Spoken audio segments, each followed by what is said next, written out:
সুপ্রভাত বন্ধুরা, কেমন আছেন সবাই? নিশ্চয়ই ভালোই আছেন। শ্যামলিজ লাইফস্টাইলে আবারও একটা নতুন ব্লগে আপনাদের সকলকে সুস্বাগতম। আজ তো শ্রাবণ মাসের সোমবার, লাস্ট সোমবার। তো বাড়িতে একটু পুজো তো করেইছি। এই যে প্রথমেই আমার বড় ছেলে একদম ফার্স্ট মন্দিরে ঢুকে পুজো করে নিয়েছে। তারপরে আমার হাজব্যান্ড পুজো করেছে। তারপরে আমি ওই বাসি সমস্ত কাজকর্ম সেরে নিয়ে স্নান টান করে এসছি। এই যে চুল আঁচড়াতে চলে এসছি, কারণ আমি স্নান করে উঠে পুজো দেওয়ার আগে সিঁদুর না পরে মানে মন্দিরে ঢুকি না, বা ঢুকতেও নেই। তো সিঁদুর টিঁদুর পরে তারপরেই ঢুকি আমি মন্দিরে, ওই কারণেই আর কি সিঁদুর পরতে এসছি। আর সিঁদুর পরার কটা নিয়মও আছে, সেই নিয়মগুলো আমি পালন করি, তাই আজকে আপনাদের একটু দেখিয়েই দিচ্ছি যে কী কী নিয়ম আমি পালন করি। তো আমি মানে চুল খোলা অবস্থায় মানে সিঁদুর পরি না, পরতে নেই আর কি। আর চুল মাথা খোলা অবস্থায়ও সিঁদুর পরতে নেই, কারণেই একটা খোপা করে ছোট্ট করে আর ওড়না চাপা দিয়ে দিলাম, দিয়ে এবার এই সিঁদুরটা পরে নেবো। এইভাবেই সিঁদুর পরতে হয়, নিচ থেকে উপর দিকেই টেনে সিঁদুরটা পরতে হয়, কখনোই আলগা মানে ফাঁকে ফাঁকে যে ওপর দিকে দেবো ধরুন নিচটা দিলাম না, এইভাবে দিতে নেই। আর তারপরেই শাখাতে একটু সিঁদুর লাগিয়ে নমস্কার করতে হয়, সেটাই আমি করে নিলাম। এই নিয়মেই আমি সিঁদুর পরি, তো আপনাদেরও আজকে আমি সেটা দেখালাম। তো এটা করা খুবই ভালো, এইভাবে সিঁদুরটা পরতে হয়। তারপরেই আমি চলে গেছি মন্দিরে পুজো দিতে। তো গাছের থেকে ফুলও তুলে নিয়েছি, আর এই যে শিবের মাথায় দুধ গঙ্গা জল ঢেলে দিলাম। আমার শিব ঠাকুর খুবই ছোট, হ্যাঁ, আমি তো পারদের শিব পুজো করি, খুবই ছোট, তো আমি তাতেই সন্তুষ্ট। আমার ছোট শিব হোক, খুব ভালো লাকি শিব। যাই হোক, ওই গায়ে ঠাকুরকে একটুকুনি ওই চন্দনের সাদা চন্দনের গুঁড়ো দিয়ে দিলাম, আর তারপরে একটু ঘি লাগিয়ে দিলাম, আর ঘি লাগিয়ে দিয়েছি। এবার একটু মধু দিয়ে দেব, আর চাল দেবো। আমি এইভাবেই আর কি শিব ঠাকুরের আরাধনা করি। সবাই করে গেছে, আমার বড় ছেলে, আমার হাজবেন্ড, সবাই ঠিক এই নিয়মেই পুজোটা করে গেছে। তো কিছু কিছু ফুল ওরা দিয়ে গেছে, বেলপাতা, ধুতরা ফুল, তারপর কলকে ফুল, আকন্দ ফুলের মালা, ওরা এগুলো দিয়ে পুজো দিয়ে গেছে। বাদ বাকি কিছু জিনিস বাকি রয়েছে, সেগুলো ঈশ্বর আমার জন্যই রেখেছে, আমার থেকে নেবে। যাই হোক, ওরা দেয়নি। তো আমি নীলকণ্ঠ নিলাম, আর আকন্দ ফুল নিলাম, আর বেলপাতা দিয়ে বাবার মাথায় মন্ত্র বলে দিয়ে দিলাম। মন্ত্রটা উচ্চারণ করলাম, করে দিয়ে দিলাম। এবার বাবাকে ভালো করে পুজো করে নিচ্ছে। আর শিব বাবাজির মানে শিব ঠাকুরের আপনার সাদা ফুল খুবই পছন্দের ফুল, সেই কারণেই সাদা ফুল দিয়ে দিলাম। আর বাবারকে একটুকুনি ফুল দিয়ে সাজিয়েও নিলাম। আজকে বাবার লাস্ট শনিবার, এই রাজ সোমবার, তো শ্রাবণ মাসের তো আর নেই, সোমবার পড়বে না। তো সেই কারণেই লাস্ট পুজোটা আমরা সবাই মিলেই করেছি, বাড়ির সবাই পুজো করেছি, আমার ছোট ছেলেও করেছে। দেখতে থাকুন, পরে দেখতে পাবেন, মানে আমার পুজোর পরেই ও আবার পুজো করেছে এসে।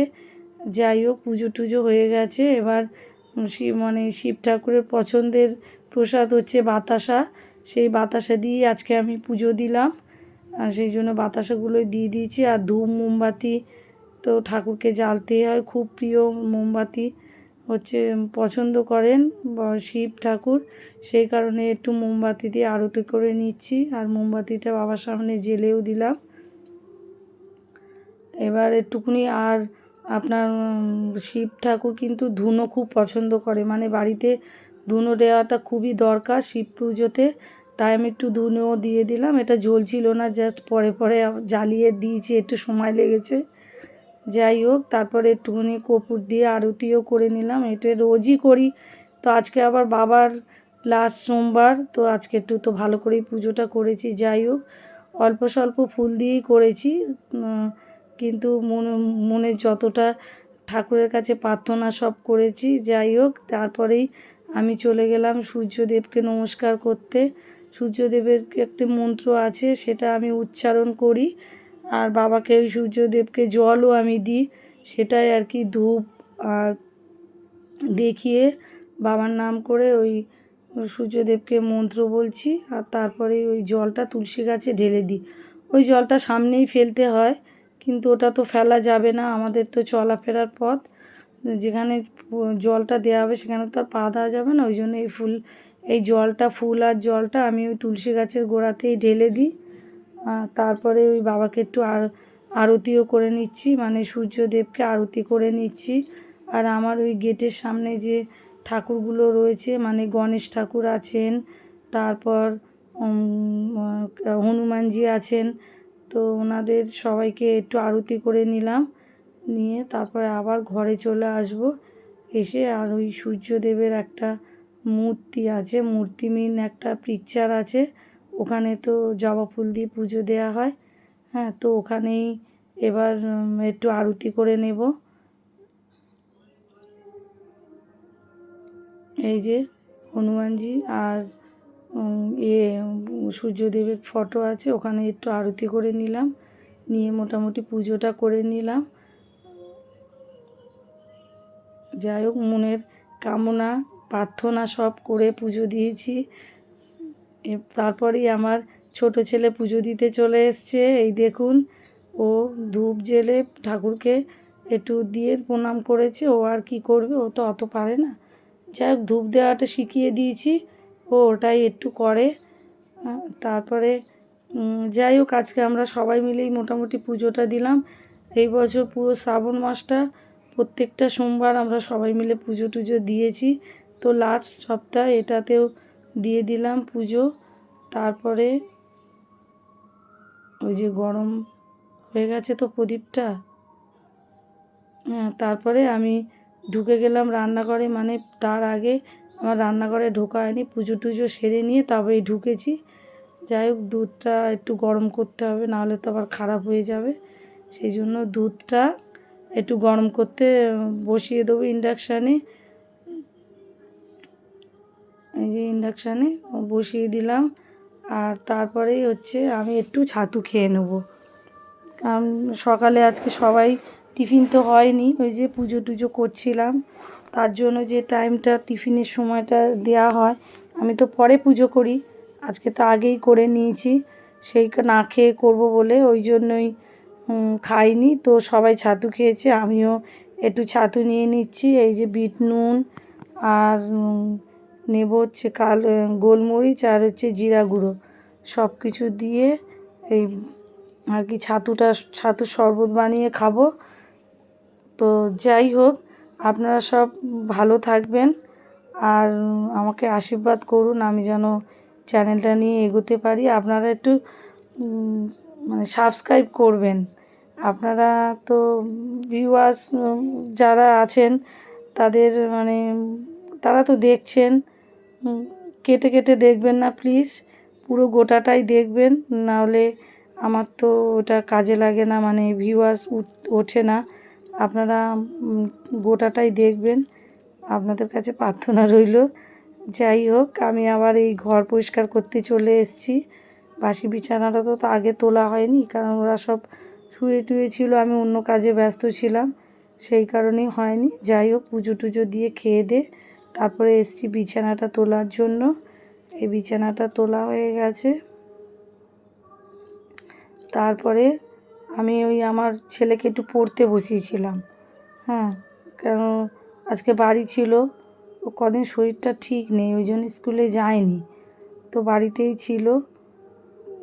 তো পড়াতে বসেছিলাম, আর এই যে গাছে জল দিতে এসেছি। গাছগুলো একবারে জল, এই ঘরটা যখনই আমি পরিষ্কার করতে আসি না, একবারে এই গাছগুলোতেও জলটা দিয়ে দিই, নাহলে ঠিক মিস হয়ে যায় জল দেওয়া। যদিও খুবই অল্প অল্প করেই জল দিই আমি রোজই একটু একটু করে। হ্যাঁ, গাছগুলো অনেক দিন থেকেই রয়েছে ছাওয়ার মধ্যে, যাক গিয়ে অসুবিধা হয় না জল ঠিকঠাক দিই বলে। তারপরে এই যে বিছানাটা সুন্দর করে তো গুছিয়ে নিয়েছি, আগেই দেখিয়েছি। এই যে আমার ছোটো ছেলে, বললাম যে ওকে পড়তে বসিয়েছিলাম, পড়িয়ে টড়িয়ে নিয়ে তারপরে আমি গেছি রান্না করতে। তোকে কিছু অঙ্ক করতে দিয়ে আমি চলে গেছি রান্নাঘরে, তুমি অঙ্কটা করো আর আমি যাই রান্না করতে যাই। তারপরেই চলে গেছি আমি রান্নাঘরে। তো আজ তো নিরামিষ হবে, ভাত আমাদের হয়নি। আর শ্রাবণ মাস বলে ওই জন্য শ্রাবণ মাসের সোমবার আর কি, সেই কারণেই পুরো মাসটাতেই আমরা ভাত খাইনি। তা একটা সব রকম সবজি দিয়ে একটা তরকারি করে নিয়েছি। আর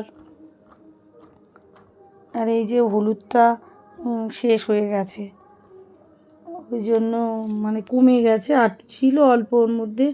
তো এই যে লঙ্কা আর হলুদটা ঢেলে নিচ্ছি, হ্যাঁ, নিয়ে তারপরে না আমি ওই রান্নাটা আর কি মশলা টশলাগুলো দেবো। আর তার আগে আর কি হলুদটা না ঢাললে ভীষণ অসুবিধা হচ্ছিলো, এত কমে গেছিলো কৌটোর মধ্যে হলুদটা।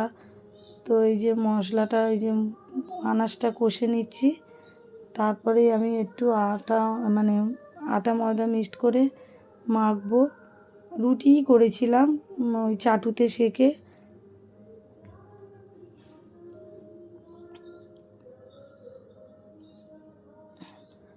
আর একটা কথা বলে নিই, এই শ্রাবণ মাসের সোমবারটা কিন্তু মানা খুব দরকার। আমার অনেক বছর হয়ে গেল আমি মানছি, যেহেতু আমার ঘরে শিব ঠাকুর তো সবার ঘরেই থাকে, সেটা কথা নয়। হ্যাঁ, এই শ্রাবণ মাসের 4-5টা সপ্তাহ মানলে খুব ভালো হয়, তাই জন্য মানছে। তবে এবছর আমার বড় ছেলে একদম পুরো উপোস করে এই সব কটা শ্রাবণ মাসের সোমবারই উপোস করলো। হ্যাঁ, ও একটু তো বড় হয়েছে, নিজের থেকেই বলল যে মা আমি এবার পুজো করব এবছর। তো এবছর প্রত্যেকটা সপ্তাহে ও কী করতো, ওই পুজো দিয়ে তারপরে সকালে 7টার ভেতরে পুজো টুজো দিয়ে স্কুল চলে যেত। স্নান টান করে পুজো দিয়ে তারপর নিরামিষ টিফিন নিয়ে স্কুলে চলে যেত। তো যাই হোক, আজকে বাড়িতেই আছে, যায়নি, ওরও শরীরটা ভালো নেই। আর তারপরে আমি ওই আটা মাখার পরে একটু রুটি টুটি করে নিয়েছি। আর এবার একটু সিমুই বানিয়ে নেবো ভাবলাম। কী করব আসলেও আমি বলে আমার বড় জার সাথে গল্প করছিলাম যে কী রান্না করব। তো বড় জা জিজ্ঞাসা করেছে, আমি বললাম এই একটা তরকারি আর রুটি করব। আমার বড় জা বলল ওইভাবে মুখে টেস্ট লাগবে না, আবার তো কাল মঙ্গলবার নিরামিষ খাবে, তার চেয়ে তুমি এক কাজ করো, সুজি বানাও। তা আমি ভাবলাম যে না, সুজি তো এখন আপাতত আমার কাছে নেই, আনতে হবে আর কি। তো দেখলাম সিমুই আছে, তাই আমি বলি ওই আমার বড় জায়েরই কথা শুনে আমি একটুখানি সিমুই বানিয়েছি। হ্যাঁ, খুব ভালোই হয়েছিল, সিমুইটা সঙ্গে সঙ্গে করেই খেয়েছি তো, পাতলা পাতলা হয়েছিল, বেশ ভালো হয়েছিল। সিমুই আমার খানিকক্ষণ রেখে দিলে না কেমন একটা হয়ে যায় মানে একটু ড্রাই ড্রাই হয়ে যায়। তা করেই খেতে বসলে দেখি বেশ ঠিকঠাক থাকে। যাই হোক, তাতে কাজু কিশমিশ, তারপর তেজপাতা, ওটাকে কী বলে, এলাচ, এগুলো দিয়েই, এই যে এলাচ দিচ্ছি, এলাচ দিয়েই আমি বানিয়েছি। আর পরে একটু হালকা করে মিষ্টি দিয়েছিলাম, চিনি দিয়েছি, অল্প করেই চিনি দিয়েছি, খুব বেশি চিনি দিলে, ও একটু নুন দিয়েছিলাম টেস্টের জন্য, সামান্য একটু। আর চিনি দিয়েছিলাম খুবই অল্প করে, খুব বেশি চিনি দিইনি, বড় হাতা করেই দিয়েছি, বড্ড জোর 2 চামচ মতন চিনি দিয়েছি, চিনি বেশি দিইনি, তবে খেতে খুব ভালো হয়েছিল, অল্প অল্প মিষ্টি। আর এই যে আমার হয়ে গেছে, তো টাটা বাই বাই, আর সি ইউ এগেন, আবার দেখা হবে নেক্সট ব্লগে, টাটা।